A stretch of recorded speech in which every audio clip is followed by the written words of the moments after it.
Peggy 16.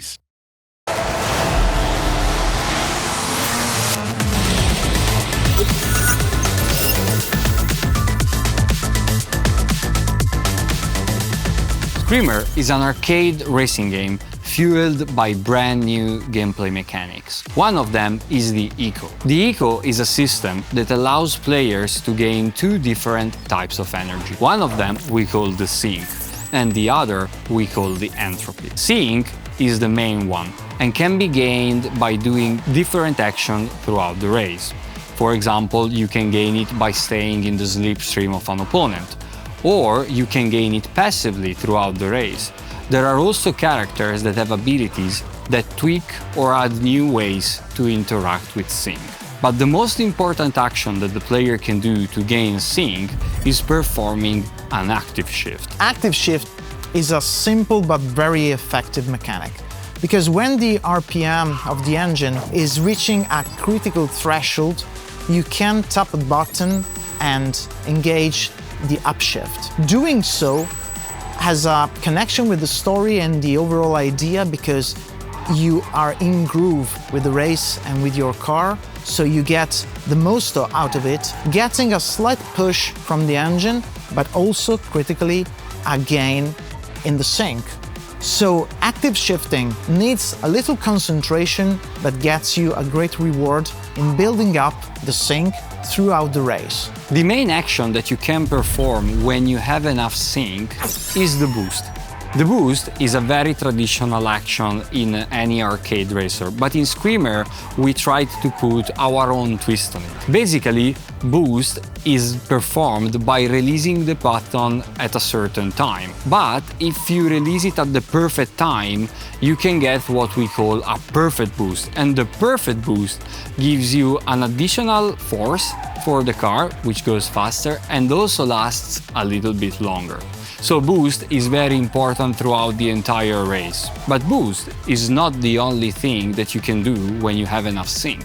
Shielding is the other way to use the sync resource, because the Screamer blends the racing part and the fighting part seamlessly. So to try to win the races and prevail is key to be able to protect yourself from the other attacks. So when you see the on-screen alert, you can decide to use sync to activate the shield, protect yourself for a brief amount of time, and be basically invulnerable. But all the actions you do, both boosting and shielding, will use sync and at the same time build up the other key resource, that is the entropy. When you perform actions that use sync, you gain entropy. And entropy is the energy that fuels the fighting part of the system. The first action that you can perform is called strike. And strike gives you a short but very powerful burst of speed. If you hit another vehicle when you use a strike, you make it explode and perform what we call a KO,